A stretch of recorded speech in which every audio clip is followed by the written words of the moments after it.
Hello, everybody. Welcome to our Sunday Fix My Marketing session, right? It's been a while since I've seen you guys because throughout the past few weeks, we have been on Clubhouse. And today we are coming back to Facebook Live because we have an interesting speaker with us today, all right? So before we head on to anything, my name is Benjamin, okay? I'm your chatbot specialist. I'm also your moderator for today. So my job for my own business outside of 100x is answering DMs for everyone using chatbot or auto replies. So that is my main things. In here, in 100x, it's an interesting place where we introduce speakers from all over. I wanted to say the world, but not yet. We do have a few speakers around from a few different countries like New Zealand, US.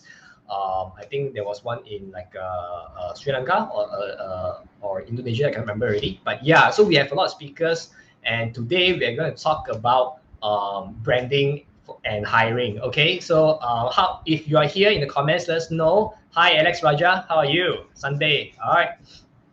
Let me know how you're doing. MCO is just over. I think more and more people are going out of their house already doing stuff. But yeah, just remember to stay safe, everyone.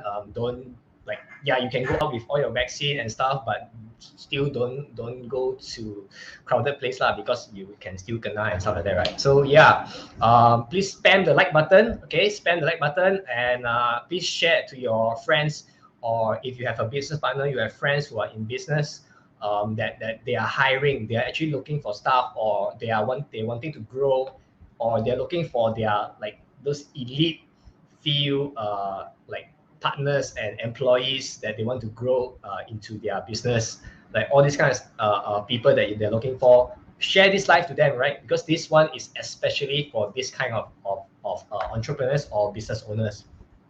Okay, yeah, and also just there's on top of the top right area, there's one bell button. Click on the bell button where you will get notified for all of 100x live sessions. So each time we go live, you will get notified. Then you can come in and watch, right? So, and 100x is an entrepreneur platform. Okay, every day we have a different topic. We have been here for a while, and instead of me talking so much, let me just put the video to let you guys know what whole 100x is. Okay, so hold on, and here we go.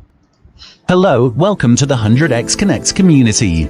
Let me take you through the 100x ecosystem. Step 1. Become a free or paid member. Step 2. Discover your passion by tuning into the 100x daily night sessions, chatting with other members in the 100x Discord community, and participate in 100x virtual summits. Step 3. Unleash your true potential by equipping yourself with 100x workshops and work with you challenges. Step 4. Begin your entrepreneurial journey by signing up for the Malaysia Ministry-endorsed 100x 100 Days Business Startup Challenge, seeking business advice, or enrolling in the Advanced Business Coaching for pitching and funding. Step 5. Being the country's best entrepreneur community, 100x has a wealth of resources such as business funding to accelerate your business, digital marketplaces to sell your products and services, and collaboration platforms to do networking and organize your favorite event, among many others. Furthermore, 100x will also create business opportunities. All these are easily accessible and convenient for 100x members. Step 6. In return, the 100x alumni hope to bring together like-minded people and provide mentoring, internship and career opportunities to help the network grow. Pillars are used to uphold purposes. At 100x, we believe that every entrepreneur should embark on a purposeful journey. 100x is built on 7 pillars: financial intelligence, fitness and wellness, business and entrepreneurship, sales and marketing, personal development, love and relationship, and hobbies and leisure. Sign up as a 100x member and start a purposeful journey.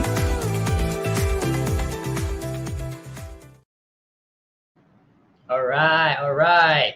Okay, guys, if you're here, let me know in the comments. Okay, please continue to share this live. Continue to let your friends know. Call them in, all right? And everyone here, please spam the like button. We can't wait to start. All right. Okay. So, all right. So, just to let guys know. Okay. So, right today we have an interesting speaker. Right. She is a social media strategist and personal branding coach. All right. Her name is Laura Wong. Okay. Actually, it's quite interesting. Where we found her. And it's because of how she branded herself. That's where we actually got her. So she's actually an experienced social media marketer, right, and a personal branding trainer with a passion for helping brands and individuals. Right, she maximizes the power of social media to unlock any of the like opportunities for any one of the clients. Okay, and can you imagine that in less than 1 year, so Laura went from a freelancer to become a founder of our Stories Lab, right? And now she has a team of 10 people just by having her personal brand in LinkedIn. So it's not something where all of us can achieve something like this. It's something special, something unique. It's not something where we usually use LinkedIn for. Everyone goes to LinkedIn like, hey, like buy my stuff, and then like sharing value posts and getting followers. But she's playing a different part of LinkedIn, so it's quite something that is interesting. So I think without further me explaining, I think it's better for her to explain more about herself, which will make the whole thing more interesting. All right. So let me bring up Laura. Hi, Benjamin. Hi, Thank you for hi. having me here, and hello to everyone who is tuning in and watching. Happy Sunday. I hope you had a great weekend so far. It's actually raining here at my Oh. place, so I hope our audience are not too sleepy. I promise that I'll keep this session as engaging, as interactive as possible, of course, provided you decide to participate as well. So if you are already spending time for today's session, I do highly encourage and welcome that you participate. That is the best way that you can learn and gain something out of today's session. So I'm going to start by sharing my screen. Please let me know if you can see it, okay, once I share it.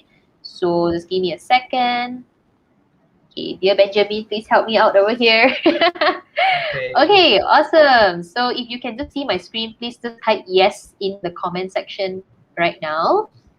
Okay, Do you so want to hi make it KF, full screen? and yeah, I will do that in a second. Hi KF, Okay. hi Yilun. Nice to have you here in today's session. If you are able to see my screen, could you just type yes in the comment section so I know that all is good?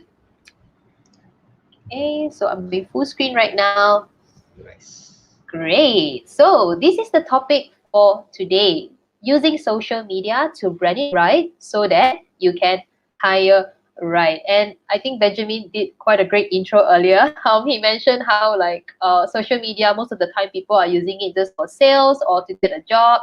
But a lot of employers fail to see that this is also an opportunity to do employer branding, right? So that's exactly what we'll be diving deeper into in today's discussion. So if you are an entrepreneur who is now looking to hire your first teammate, or perhaps you have a small team and you want to take it to the next level, or you have been finding it really difficult to attract good talents for your company, well, then this is the session for you. As we all know, people are our biggest asset, or at least one of our biggest asset. We are nothing without the team, right? You can only be a one-man show for so long. After some time, if you want to grow and you want to scale, it's really important to start thinking about hiring, right? And I understand that a lot of SMEs, hiring can be a little bit challenging. I'm not going to teach you how to hire. I'm going to focus on how can you brand yourself as an employer that people want to work for, right? So that would be the goal and objective for today's session.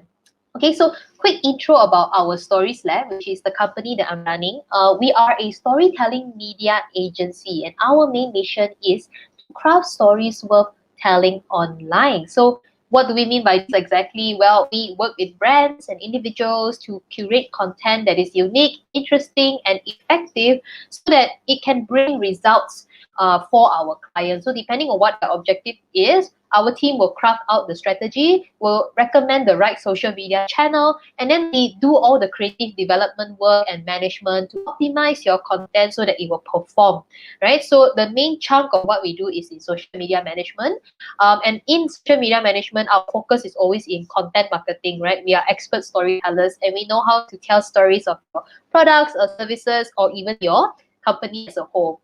Personal branding is something that we do as well, along with LinkedIn training and coaching, branding, storytelling consultation, and so much more. And I would like you to meet our team. So this is the team that is behind the scenes, working really hard to craft stories worth telling online. As you can see here on screen, our team is made out of different functions. We are expert storytellers who don't only think of ideas, but our team is capable of crafting videos, crafting graphics, crafting copies, right? And we have very much strategic thinkers within the team that can help design a content that can make your brand pop up online, right? So it's not easy work, right? If you think social media managers, all they do is just, think of ideas, then post. It's not as straightforward as that. You need a whole team effort in order to make sure that your page is different and is unique. And that is why clients that work with us, they don't only just work with Laura Wong, they do work with the full team that is there to support them fully. Okay, but anyway, 1 year ago, my team did not look like this, right? I officially registered my business in February 2020 last year. And at that point of time, it was just me, myself, and I. I was just one person, right? So like Benjamin shared earlier, I was a freelancer before this. So freelancers, we are very good at doing things all by ourselves. But of course, when I registered my business officially at February 2020, I knew that if I want to scale, I cannot keep doing things on my own. So I need to hire. But then I had an issue, I had a challenge. Firstly, my company is not well known, right? So compared to other startups who are a lot more established or even MNCs, right? I could not compete with those brands because I'm not as established as them. And of course, second is I'm a startup. My company is still a startup. So in terms of like salary and benefits and stuff like that, we can't compete with those MNCs or bigger corporations that have a lot of funding, right? So in terms of attractiveness from the salary, monetary perspective, we are also not there. So credibility is not there, monetary perspective is not there. So how am I going to attract the right talents for my team? I mean, obviously I can always find talents elsewhere, but it's a startup and it's a startup that I want to see it grow. So I want to have quality talents in my team, not just any Tom, Dick, and Harry. Correct? I mean, if you are a business owner yourself and you feel the same way, can you just type in yes in the chat sections? Like, how many of you felt the same way that when it comes to hiring, you don't want any Tom, Dick, and Harry, but you really want the right quality talents? Okay, I see a couple of yes in the chat section. Yeah, so exactly, guys, that was my challenge at that point. So that was where it brought me to this thing called employer branding, right? I know that from a monetary perspective, from a credibility perspective, we're not there yet. So what can be done about this? Right? And this is where I discovered this concept called employer branding. So I want you to participate with a quick Q&A. Okay, so whoever that's watching, please go to this link called slido.com, or Benjamin, can you please help me share the link in the chat section right now so that all our audience can participate. So guys, please go to this link called slido.com, okay? Or if you prefer to scan a QR code, you can also do that, okay? So all you want to do is use your phone, scan the QR code, or just go to slido.com and key in this code, okay? So the code is 778658. Okay, and if you are there already, please again type yes in the chat section so I know that all of you are on this link. Okay, so like I mentioned, there are few methods for you to participate. Either you click on the link that Benjamin has just shared, go to this website called slido.com, key in this code, or just simply scan the QR code that you see here on screen. Okay, and if you are already in this in this platform, you just type in yes on the Facebook Live or LinkedIn Live, wherever you're tuning in from, so I know that you are already in. Okay, I see a yes. How about the rest? If you have difficulty, please just let us know in the Facebook chat right now so that at least we can help you out. All right, so without further ado, I will then activate the poll. Okay, so first question that I have for you is, how important is employer branding for your company as of this stage? Okay, 5 is very important, 1 is not important. Okay, so the question is, how important is employer branding for your company as of this stage of your business? 5 is very important, 1 is not important. Okay, I see that we have people voting for 3, 4, and 5. Majority of the votes is in 4 or 5. Okay, that's great. Let's move on to the next question. Okay, for those of you who said it's very, very important, so why do you think it's very important? What makes it important? Let me know in the chat. Okay, so just type your answer on Slido and it will pop up right here. So if you voted 3, 4, or 5 in the earlier question, why is employer branding so important for you then?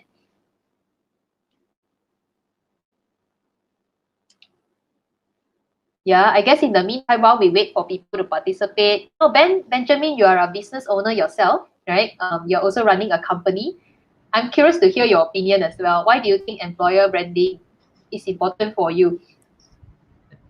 For me, it's more of a company branding and not sure about employer branding, because when the company is very there's an authority there, people get to know you, people know that, wow, this guy or this company is kind, they have a certain culture, then people would buy into Yeah. it.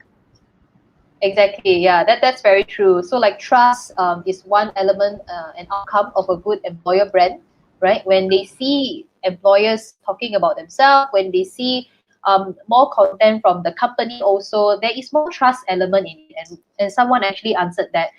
Someone also mentioned sounds sexier to talents. Very, very true. Talents these days have a lot of options compared to 10 years ago, right? Talents today have unlimited access to information. The internet, social media has made it so easy for them to compare your company versus another option. So obviously, when there is comparison, you as a company also need to figure out how to stand out for that talent. Okay, so create company authority and people like us. Yes. So besides attracting talents, when you build an employer brand, you are also establishing your company as the expert in that industry that you want to be known for. Okay, so indirectly, it also helps with your sales. So employer branding does have different outcome. I still confuse company branding versus director branding. Very good question. Please continue to watch because I will then explain how you want to look at your employer brand and also people branding. Okay, so whoever that put out this question, do stay tuned. Let's go on to the last one. Okay, so I'm also keen to hear from all of you. What challenges are you currently facing with building your employer brand? So you say it's important, you know why it's important, but some of you are still not doing it. So I am curious to know why. If you are facing a challenge, let me know in Slido, right? What challenge are you facing when it comes to employer branding? Yeah, so for yourself, Benjamin, do you have any challenge when it comes to building your employer brand? Employer branding, I think the most tough one would be finding the correct time, or not correct time, finding enough time to do a lot of posting, a lot of branding, a lot of Okay. because you have to keep on continuously churning out content, which is the hardest part for every anyone who wants to brand themselves. Exactly. So consistency, that's one of the biggest challenge for yourself. And ideas, And resource, consistency and resource. Okay, yeah, totally understand. Especially if you are still a small team, this is always the challenge. So someone also mentioned we are still small. So I suppose what this person is trying to say is no resource lah, right? Still a small team, no resource, or maybe you feel that your brand is still small, and it's hence very hard to build a brand out of it. Resistance from internal management, true. I do hear this a lot, especially from the bigger companies, right? Because systems and processes have been set in stone for many, many years. So for you to suddenly come in and propose this idea, it's going to be quite hard to get through. But that is why you yourself need to equip yourself with more knowledge of employer branding first. Only then you can have a better negotiation and convincing power to your upper management. No staff, no creativity, no money. The no staff and no money part, I know this part is difficult, but the no creativity, this part can cultivate. Okay, so don't give up so fast. Getting worse due to winner takes all, no chance for second at all. Well, I beg to differ on this aspect because I always believe that yes, competition may be tough and competition will continue to be tough. And that is why entrepreneurs need to get more creative and more innovative with the way they do branding. So whoever that answer this, the fact that you are here for today's session is already a good start, a good stepping stone. So I do hope that you participate a bit more, ask more questions, because I will share with you whatever knowledge that I have in this aspect of employer branding to help you get started. Okay, so thank you very much, guys, for participating in this. I will go back to my slides.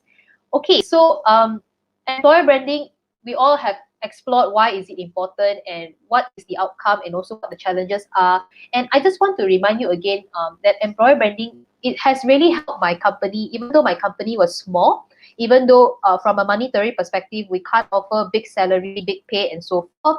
But because we focus a lot on building our employer brand, this was the outcome that has really worked for us in our stories lab. Right, number one, we have managed to attract quality candidates, not just any Tom, Dick, and Harry, but candidates with quality. Right, we had candidates who spent 2 years in an MNC, still decided to join us.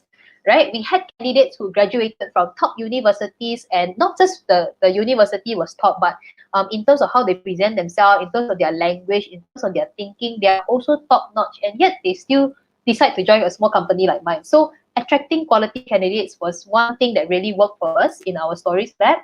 Second is it reduced our cost per hire. We didn't spend a single cent on advertising ads for hiring. Everything was organic, right? So because we focus our time, effort, and also money in building the brand organically, naturally the candidates who applied to us also discovered us through organic methods, right? So our cost per hire, typically what really costed us was just the time, but other than that, we didn't have to spend any advertising dollar or on recruitment and so forth. And also, this is very, very important, right? Reduce turnover rate. So not only we attracted quality candidates, but generally we didn't have much people leaving our company. It was just perhaps one or two, which is after some time, and because it was a mismatch of culture. But other than that, most of our candidates are still with us today, and they're still building the business with us today. Some have stayed with us for over a year now, right? So our turnover rate has been reduced. And this is actually a really important point, because if your turnover rate is very high, do you know how costly it is to rehire, retrain? And it's not just costly in terms of time, but in terms of effort for yourself as a manager, it's very tiring, right? So this is something you really want to focus on, because when you build a good employer brand, not only you are effectively communicating about your company, but you will also attract talents who can resonate with your culture and really believe in what you do, right? So that is what you want to achieve when it comes to employer branding. So we talk so much about this thing called employer branding. So now let's talk about what is the number one rule to make your branding work. So I want to hear it in the chat section. What do you think it is? What is the number one rule of branding? Okay, it's not limited to just employer branding, it's branding in general. What do you think is the number one rule that you need to do before you kickstart any branding initiative? Okay, let me know in the chat section right now so I can see what you're thinking. Okay, any thoughts about what is the number one rule of branding? Look good, sound good, and good value. Okay, that's great. I think that is kind of like the outcome of employer branding that we want to achieve. But the number one rule of branding that is really, really important that I must establish, right? And that rule is called know your audience.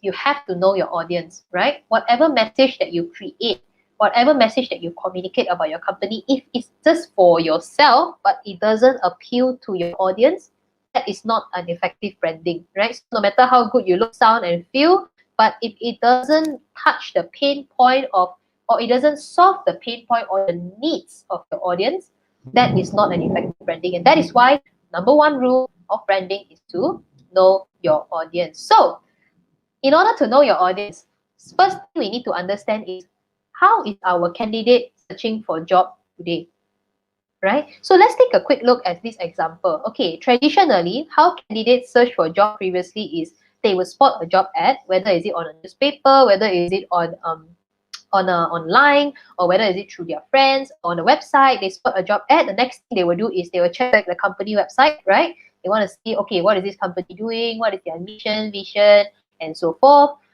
They submit the resume, they attend the interview, and if they are successful, they get hired. Okay, so traditionally, this is what a typical job hunting journey would look like for a candidate in the past. But today, do you think the job hunting journey is still the same? Yes or no? Right? Well, today, what job seeking journey looks like is after a person spots the job ad, after a candidate see a job ad, what they will do is not only check the company website, they will also check the company social media page. And one of the most common pages are on LinkedIn. Now, do you think they will stop at just the company page? No. Candidates these days are very resourceful. They would also look into who are the employees within the company, right? So maybe they want to find out who's the manager because this person could be my future boss. So I want to know who am I going to work for, right? And do you think they will stop there? Well, no. Well, most likely they will also go and see who are their future colleagues, right? They want to see what are the colleagues talking about in this company. Is this a culture that I would enjoy? Is this a culture that I can thrive in? Right? Let me go and see what are the other colleagues talking about.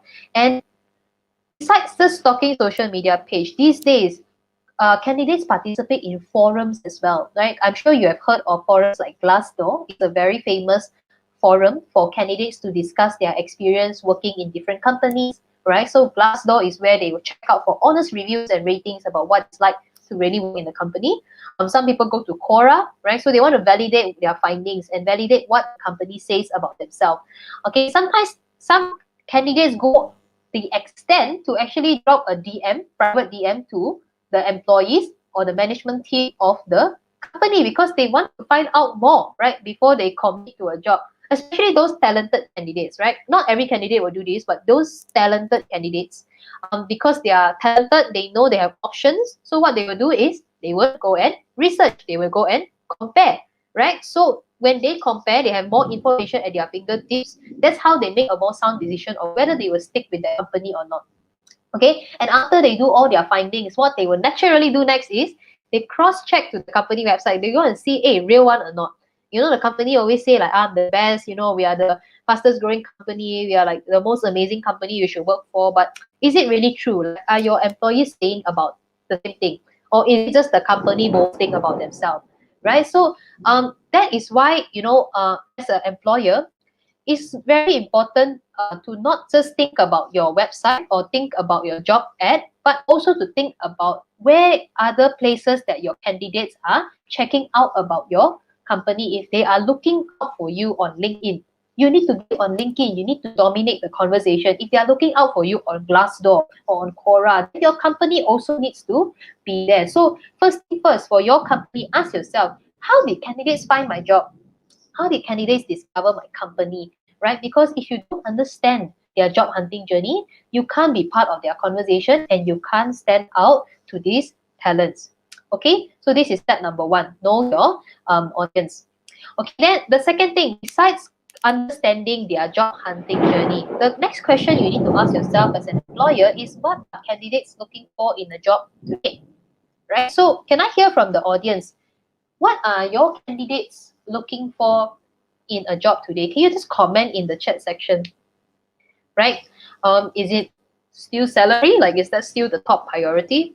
Or are there other things that candidates are looking for in a job today? So let me know in the chat section, what are your candidates looking for when they choose to decide whether to join your company or not? Salary and work culture, very true. Culture especially is a big thing in today's generation. More and more people are prioritizing culture on top of salary, especially those for first job, because culture is a big thing in today's society. right? So salary and work culture, that's very true. What else? What are other things that you see candidates looking for in a job today? No OT. Wow, this is a bit tough. Depending on industry lah. But of course, OT sometimes is unavoidable, which is why it's really important to establish the why there is a need for OT. But then again, we will talk about this a little bit deeper as we go through it. So there are many answers to this question on what candidates are truly looking for. But I want to invite you to look at a candidate's need from this framework, the Maslow's hierarchy of needs. I'm not sure if you've seen this framework before. It's a very popular framework in business school. So if you studied in business school and you took up a management course, you're most likely seen this Maslow's hierarchy of needs. And there's a reason why I'm bringing up this pyramid, okay? I'm not here to lecture or anything, so please don't leave the live show yet. But anyway, Maslow hierarchy of needs, basically what this guy is saying is that in order for a human to be truly satisfied, there are typically 5 needs that you would need to solve in order for a human to reach full satisfaction. And it starts from bottom up. So first one is psychological needs, right? So you need to provide this person food, warmth, water, and sleep. Then these basic needs must be solved first. Okay.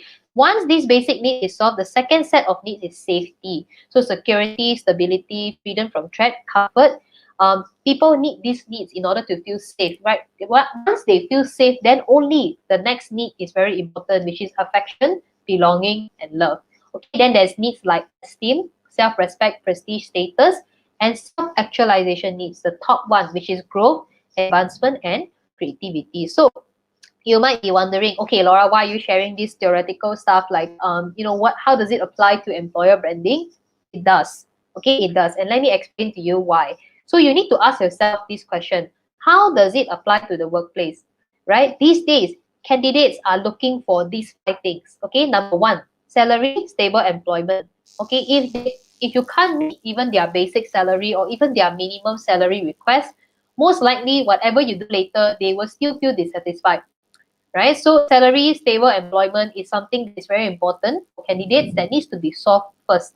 Okay, followed by safe work environment, benefits, job security, or fair work practices, right? So your environment needs to be safe, right? If you put them to work in a dangerous office where it's close to natural disasters and all, obviously this would not be very appealing to candidates. So things like this is something you need to consider.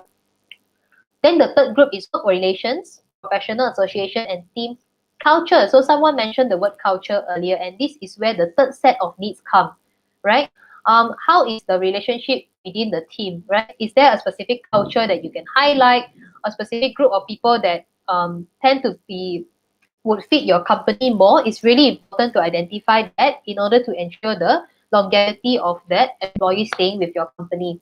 And the fourth set of needs will be job title, prestige, and status, right? So some people desire prestige status because you are inviting them to take on managerial roles. Some people are seeking for that.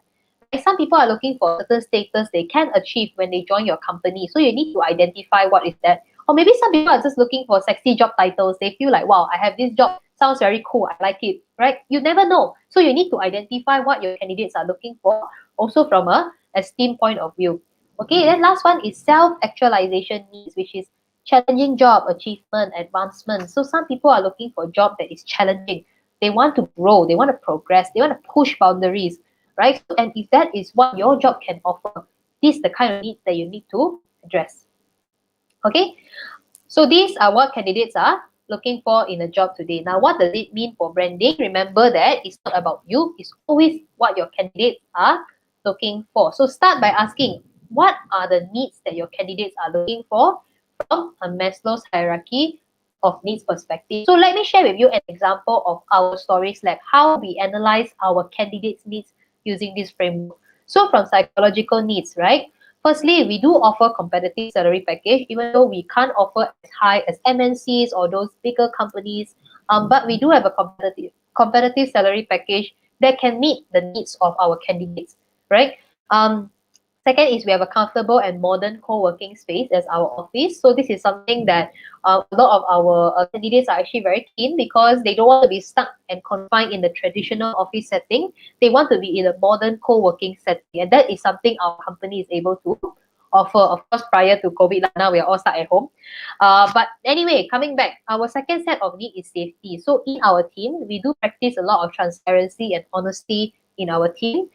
In terms of safety, we also prioritize our teammates' mental health, right? And mental health, apparently, it's a topic that our team loves a lot. They always want to talk about their mental health, right? So for us, we consider this as a safety need and a benefit that we are able to offer, because we do have mental health discussions like once a month. We have also invited a counselor, a licensed counselor, to come and train on mental wellness for our team. So this is a safety need that we are able to address at our Stories Lab. Social perspective, we are a close-knit team with no bias. So in our Stories Lab, there's actually not much of a hierarchy. It's basically just me as the general manager and the rest of the team in the second level, including our interns. So our interns are actually in the same level as our full-timers, and we do this intentionally because we don't want to practice any bias in our Stories Lab culture. And even our interns, we believe our interns have capability to lead projects, right? So we want to put them at the same level, so there is mutual respect within the team. So this is a culture that was intentionally set. Okay, and on top of that, outside of work, our team, we do a lot of game night session, fitness session, team makan session. So this is a culture that we want to create, that we are not just all about work, but we are all here to grow, have fun, and enjoy life together as we build this business, right? So that is the culture that we have created in our Story Lab. In terms from an esteem perspective, in our Stories Lab, we celebrate small and big wins on a weekly basis. So we don't just praise you or recognize your achievement when you do something really big for the company. Every week when you are progressing in your role, or when you achieve a small thing, we also celebrate it, and we have a competitive reward system. We do internal competitions within the team, so that they are not competing to see who is better than the other, but it's really to create a fun setting where they are constantly looking forward to upskill themselves in a fun environment and also get rewarded for it. Okay, and then last one is self-actualization needs, where in our Stories Lab, right, we really promote a career with entrepreneurial opportunities. We always tell our team, when you join our Stories Lab, you're not just joining here as an employee, you're joining here as a leader, right? You are going to be given opportunities to lead projects. You are going to be given opportunities to make decisions for the company that would shift things, that would have a direct impact on the outcome. So you are as close as running your own business as when you join our Stories Lab. So that is the message that we constantly communicate with our team, and that is the reason why a lot of them, or at least the right talents, the ones who stay, they understand this vision, right? And also because in our Stories Lab, we have weekly internal trainings to help them develop their self, so that they are not just here to do a job, but they are actually growing and progressing in our company. Okay, so this is how we analyze our candidates' needs from this Maslow hierarchy of needs. Okay, so ask yourself right now, how can your brand solve your candidates' needs? Okay, take a moment, think about it. From these 5 perspectives, right? Is your company able to solve the need of your candidates from these 5 elements? Okay, if you can't, then you need to go back to the drawing board and discuss with your management team again. Are we actually fulfilling any of these needs, right? If we are not, we need to, because it's a competitive space today. It's a competitive space where candidates can just choose any other company. So why should they choose you? You need to start by justifying that from these 5 needs. Okay? So far, so good. If you are still with me, can you just type in yes in the chat section, so I know that you are still here listening to what I'm sharing so far. Okay, just type in yes in the chat section if you are still here with me. Okay, so OKF and Jackie says it's exciting and good pointers. I'm glad this is helpful for you so far, and it's hopefully triggering some thoughts for your employer brand. Okay, Jonah and KF is still here with us along with Benjamin. In that case, we'll move on. Okay, let me just proceed first.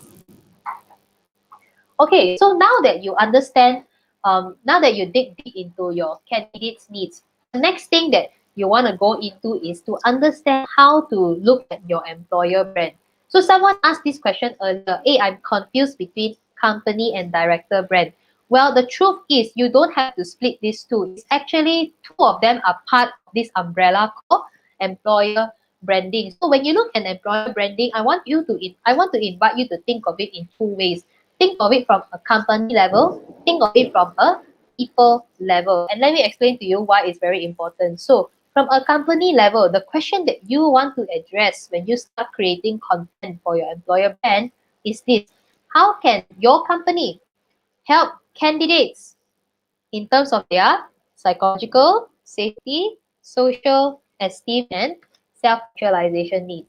Okay, so from a company perspective, how can the company fulfill that needs? Okay, so in order to answer this question, you need to go back to the pyramid and fill in those gaps, right? Because that will be the content that will speak to your audience. Okay, then from a people level, there are two levels to consider. One is your employer and one is your employee team. So ask yourself, how can we work with our team in order to create employer branding for our company? So when you think about employer side, when you are branding your directors, when you are branding your employers, the question that you want to address, right, is what kind of leadership and management style can your candidates expect from you when they join your company, right? So think about it that way, then you will know what kind of content to create. So what about employees? Don't forget about your employees. A lot of people only focus on branding the directors, the board of directors, the management team. But a lot of people tend to forget that the strongest voice is actually from the employee, right? If they are constantly boasting about your company, they're talking good about your company, they are actively telling their friends, I'm working in one of the best companies in the world. This is free marketing for you, right? So don't forget about your employees. Okay, so for employees, question that you want to the question that you want to address is what kind of culture, values, or growth can your candidates expect when they join your company? Okay, so I draw out this mind for you. Hopefully that helps you to see the big picture when it comes to employer branding. Okay, so remember that people level is very important. A lot of people, they only focus on company level, but people level is actually very important because this is your most trusted source of evaluation. Okay, and also when your candidates research you, most of the time they will cross-check and see, do they practice what they preach? Okay, so that is why this aspect is very, very important. So now, let's jump into some case studies so you can get a better idea of what kind of content that you can create from a company level and also from a people level. So here's the first case study. This is a content posted by L'Oreal, okay, and they are the first company in Australia to be certified with gender equality certification, showing an inclusive culture, right, based on their employee rating. So after you read this content, if you are a candidate that are keen to join L'Oreal, what do you think is the need that L'Oreal was trying to address with this content? Is it psychological? Is it safety? Is it social, esteem, or self-actualization? Can you comment in the chat right now? Okay, so what do you think was the need that L'Oreal was trying to address with this kind of content? Is it psychological, safety, social, esteem, or self-actualization? Let me know in the chat section.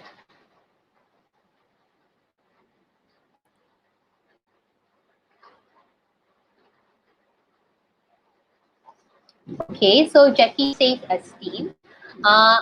Well, it may be true, it might be esteem. But okay, KF Ng said safety. So I'm actually on the same page with KF. I would say that gender equality benefit is more suited for a safety need. Why? Because if women, for instance, do not feel that their work will be recognized within the workspace, or if women feel that they will be put down by the management team simply because they are women, how are they going to thrive with their projects? How are they going to thrive with their tasks? Right? It is an insecurity within the organization. So when L'Oreal put out content like this, they are actually trying to address a safety need.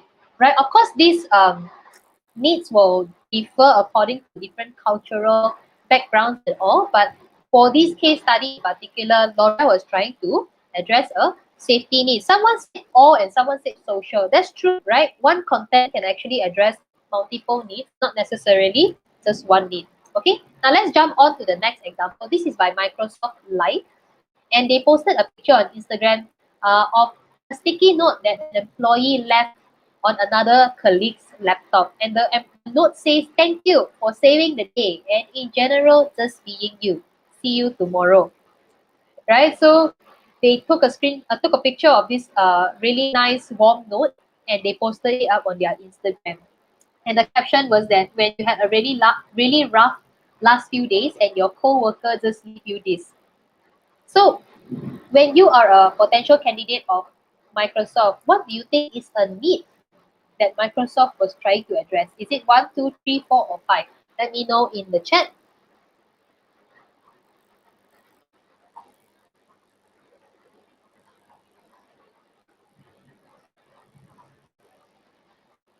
All right, if you have any thoughts, let me know. What do you think was the need that Microsoft was trying to address with a content like this? 4. Okay, esteem. Yeah, you can say esteem is one of it. Someone says 1, psychological need. Okay, that's quite an interesting perspective. I wish I can hear from you so I can hear your thoughts. But for now, it's okay. The need that I believe Microsoft Live was trying to address is more of a social need, because here they are demonstrating a work culture, right? A work culture within Microsoft, that colleagues recognize each other effort, and they are there to reward and celebrate each other's progress within the team. I'm not saying that my answer alone is correct. You know, it can be addressing other needs as well. But based on my experience, this is what I perceive Microsoft Live was trying to do. Okay, what about this? This one is quite interesting. It's by Marriott Hotels. And they posted a content like this.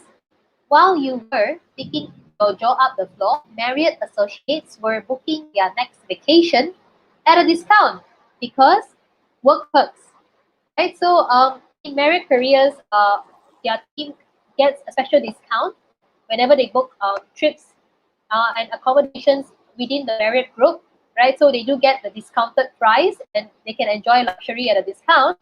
So what do you think Marriott was trying to promote here? What need were they trying to solve?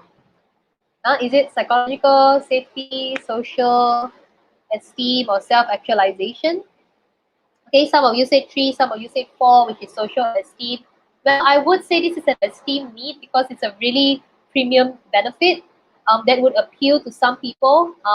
It's a benefit that can make people feel more proud of their jobs, right? So you want to ask yourself, in your company, what kind of benefit or perks that you can give that will make your employees feel proud about working in this company? Yeah, then it's something you can talk about on your social media. Okay, let me go into the next example. Case study in our stories lab. So, of course, I have to show you some examples of what we are doing within the team because that's how we walk the talk, right? So, in our team, our teammates actually do post up weekly reflection content on LinkedIn. It's a culture that we encourage our teammates to do it. So we tell our team, write a weekly reflection post on LinkedIn so you can document your journey of working with us at our stories lab. So these are content posted up by my teammates. I didn't force them to do it. They did it at our own view, okay? And yeah, this is their journey that they post up on LinkedIn every single week. So what do you think are needs that my company is trying to address when I encourage my teammates to post content like this? Is it psychological, safety, social, self-actualization, or esteem?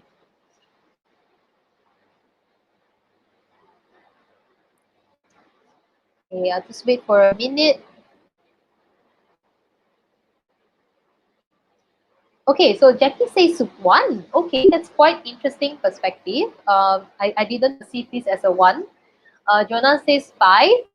Okay, I will agree with this actually, because esteem and self-actualization is the goal that I was trying to achieve when I encourage my teammates to do this, right? Esteem because they are proud of their progress. So when they post weekly journeys like this, they can see their own development as they work with our stories lab. So it's an esteem thing and also a self-actualization need that I was trying to address by creating this initiative with the team. All right.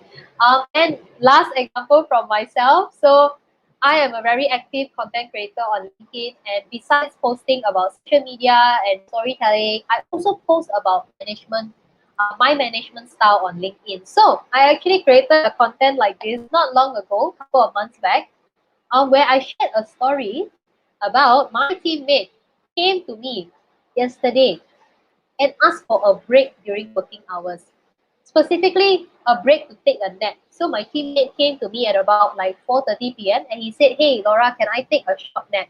I'm very tired." And for me, when I saw that request, instantly I just said, "Sure, go ahead." Right? So I said, "Go ahead, just go and take nap lah."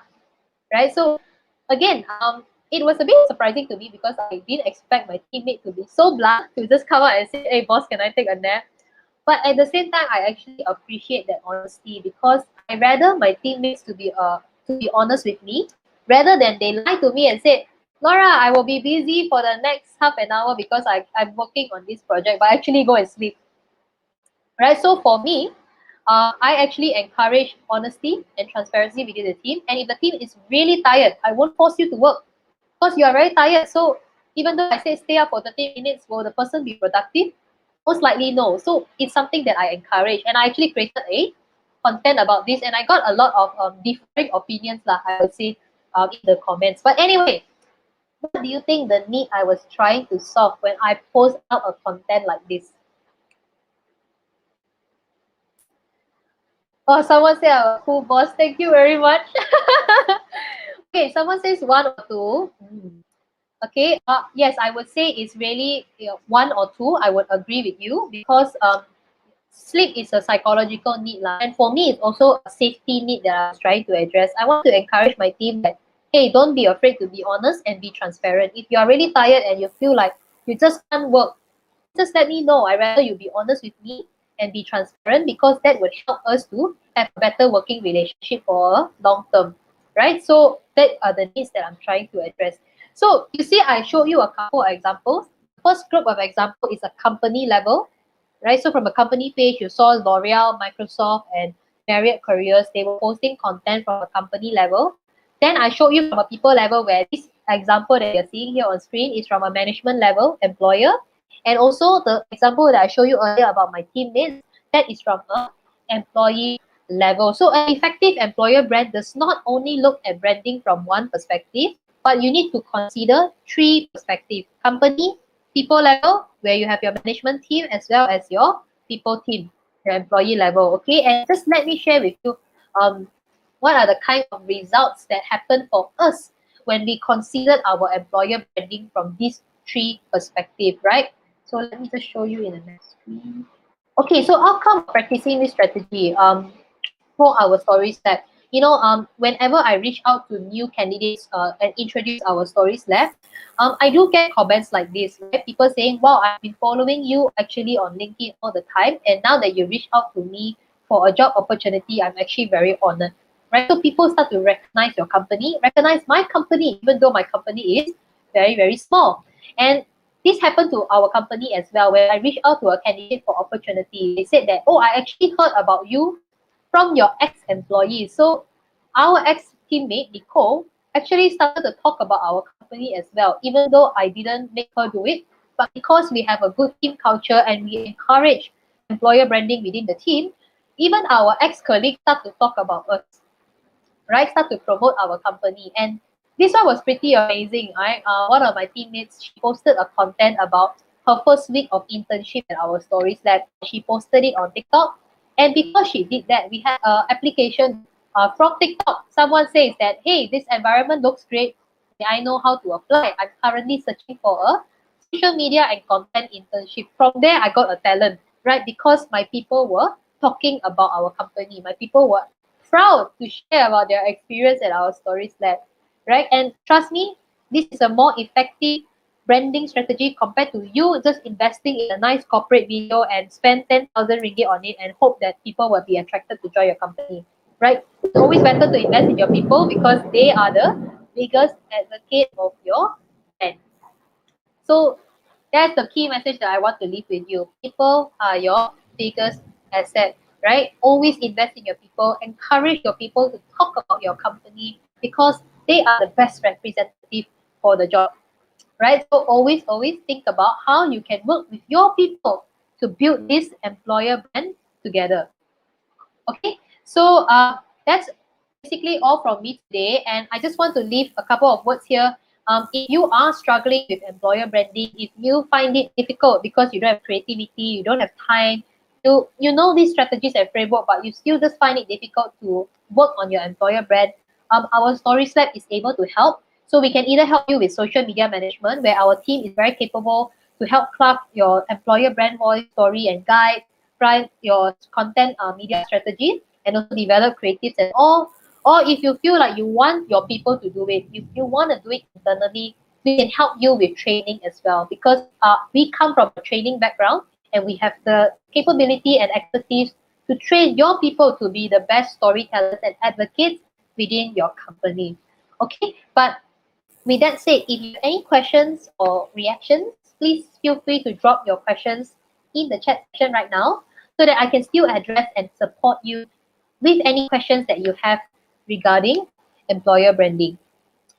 Okay, so any questions, just feel free to drop it in the chat. Otherwise, I would love to stay connected with you as well. So if this is going to be our last time meeting each other, I hope it won't be the last. Please stay connected with me through LinkedIn. You can just search up for my name, Laura Wong. I have a very common Chinese name. Like Laura Wong is like almost every other Chinese girl's name. So please recognize my face and also my LinkedIn banner. So when you search for Laura Wong, this is how it should look like. Send me a connect request and I would love to chat with you even after today's session. Okay, but with that said, that is all from me today. Okay, thank you, Laura. Thank you. Hey guys, everyone, if you think you learned something new today, if you think that, wow, today one is mind-blowing, I never expected got such thing, no one even thought of it, please like type value in the chat, right? Type value in the chat so we know how much you appreciate Laura for being with us today. Wow, Aiden, now need come out, Aiden. Great sharing, Laura. You are welcome. I hope you really picked up a good tip or two.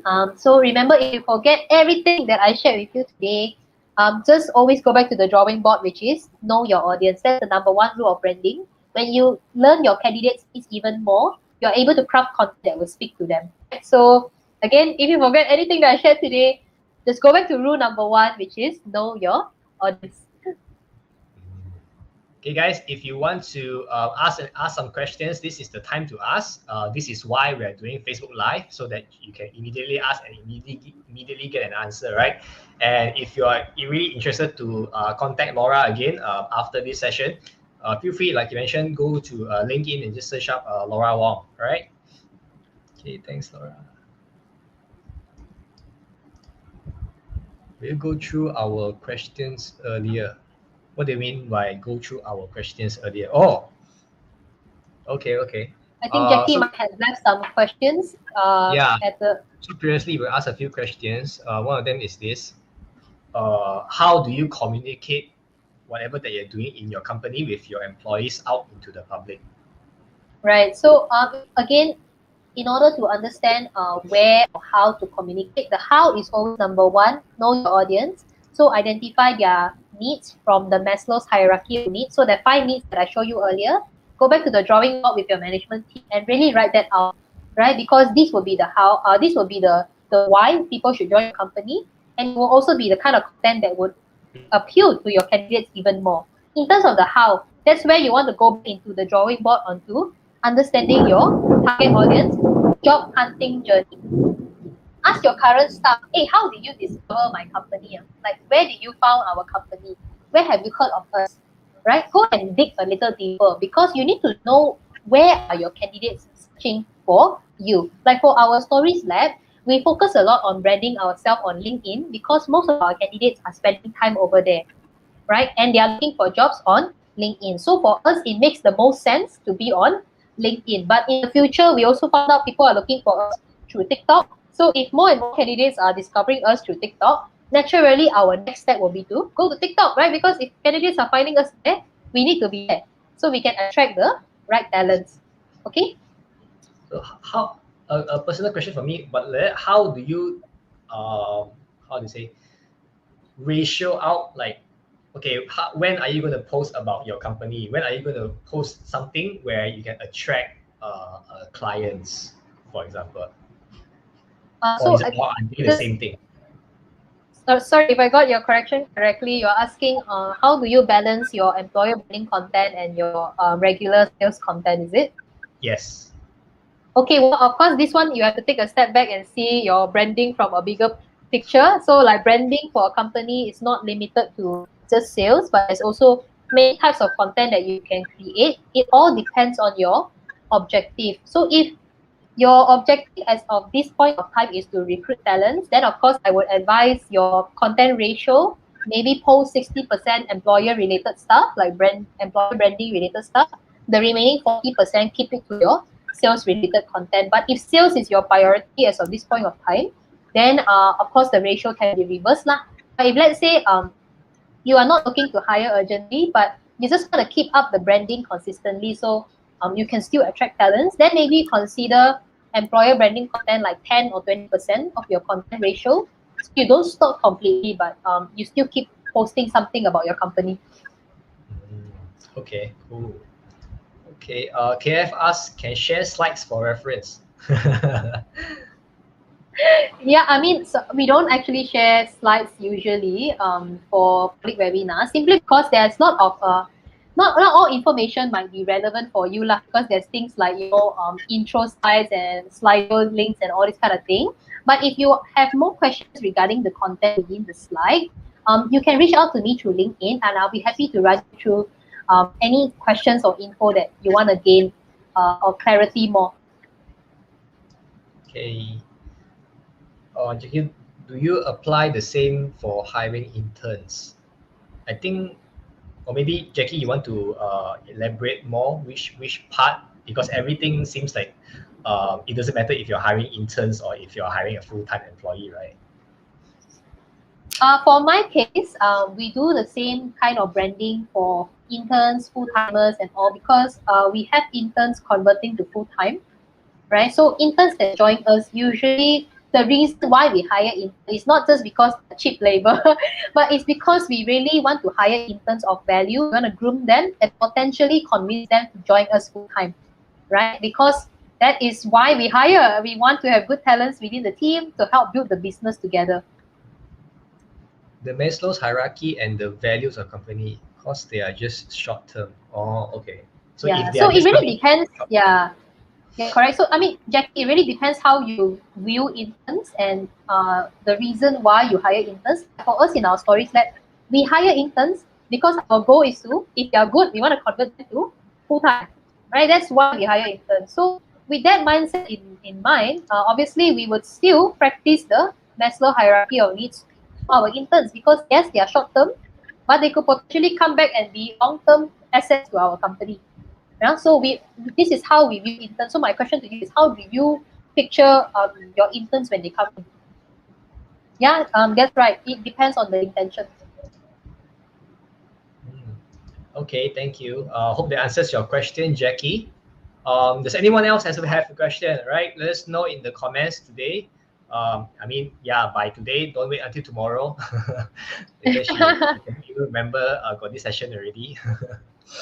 But yeah, so if there is no other questions, thank you very much for everyone for coming in, taking your time in on a Sunday to listen to Laura, and a very interesting session. And also thank you, Laura, also for coming in today, despite your busy schedule, and also rating your body fighting if you have a connection or not, things like that. So yeah, really thank you very much. So okay, yeah, right. So guys, if you're still around, let me know, because don't go first. I have something interesting to show you guys.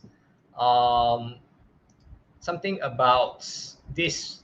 I want to introduce you guys about 100x a little bit, and one of our members actually. All right.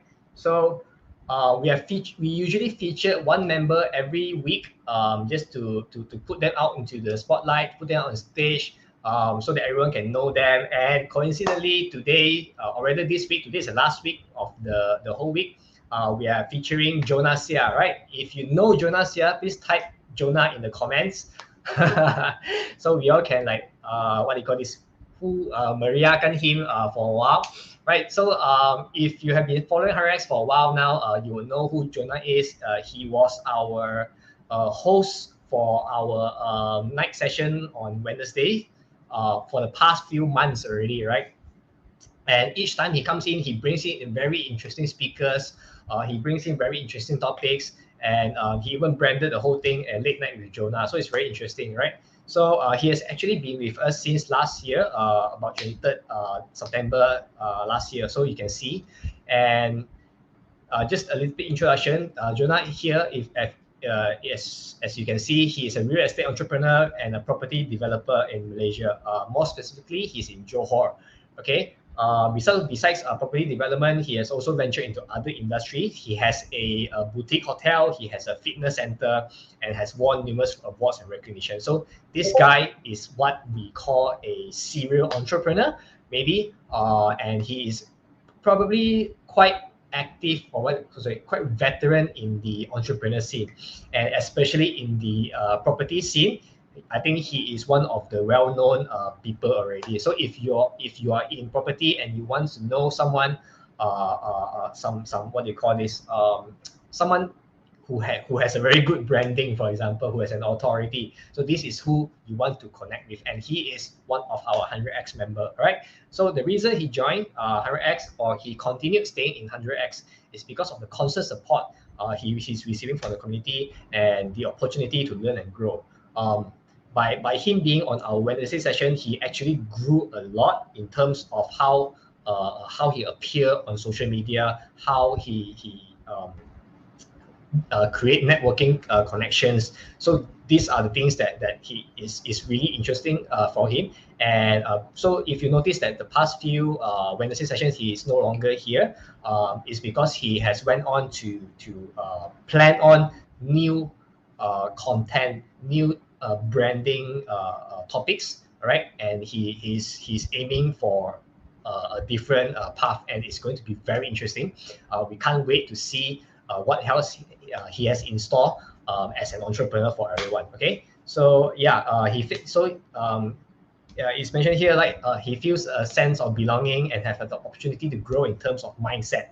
And among everyone here who are like-minded individuals who share the same vision and to scale business, right? So we can't wait to see him on Facebook Live again, or maybe I think I heard something about he's going on LinkedIn Live, right? So I hope everyone don't miss him. Connect with him. Just search for Jonah Sia here and there. You'll be able to find him. Okay. And just let you guys know, he was one of the charity sponsors, okay, for our Merdeka charity. And the charity for that event has not yet ended. Okay.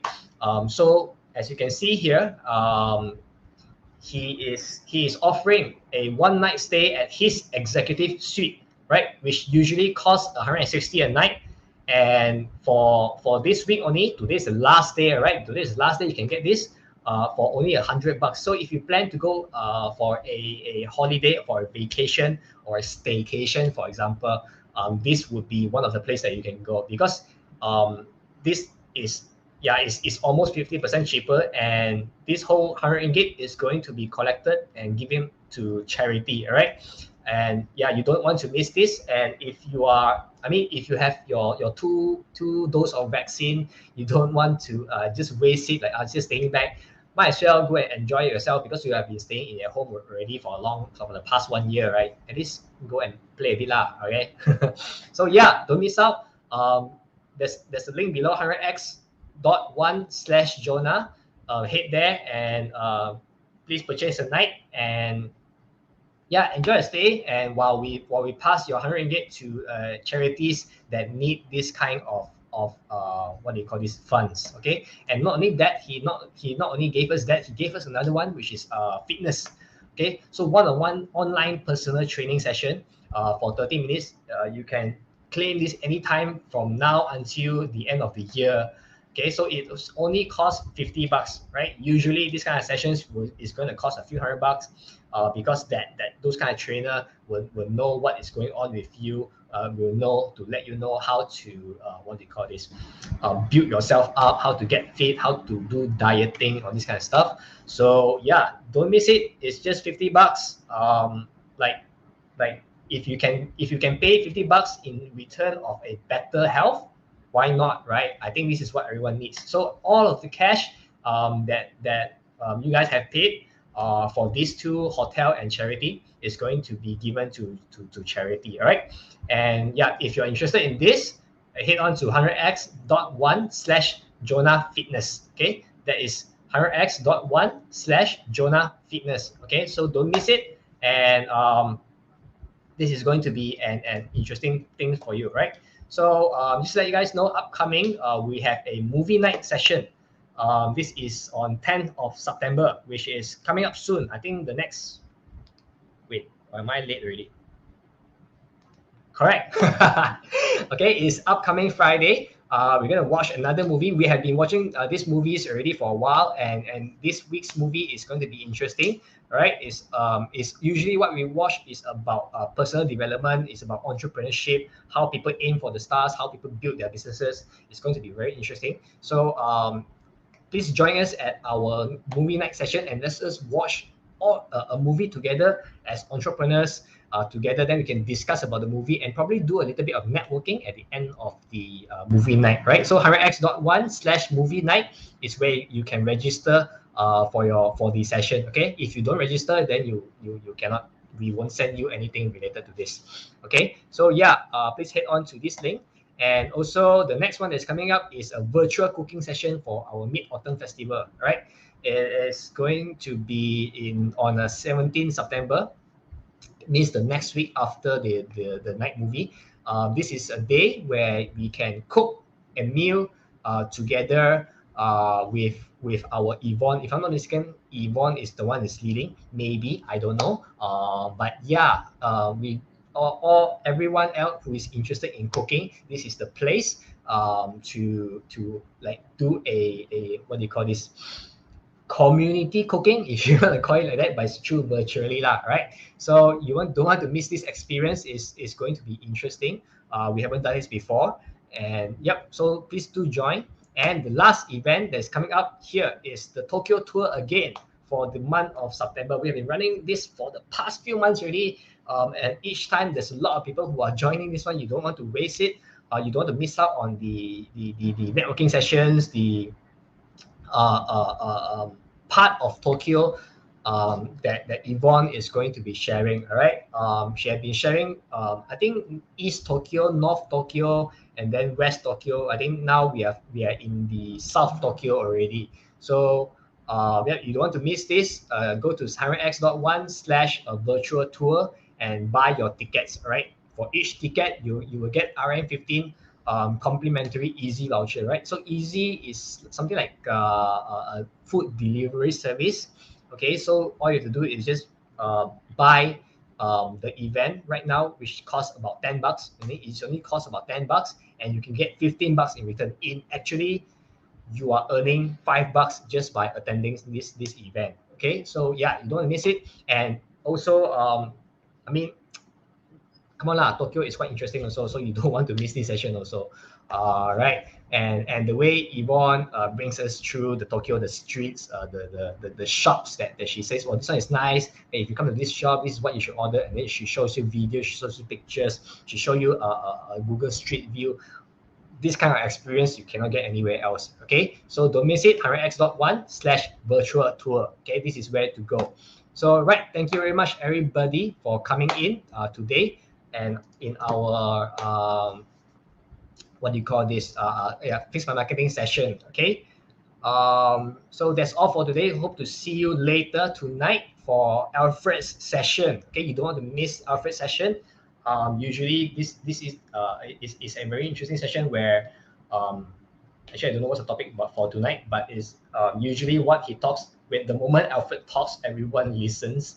the kind of value that he gives is at those CEO of big companies level where you can really get a lot of golden nuggets. So yeah, our own very what do you call this, knowledgeable Alfred.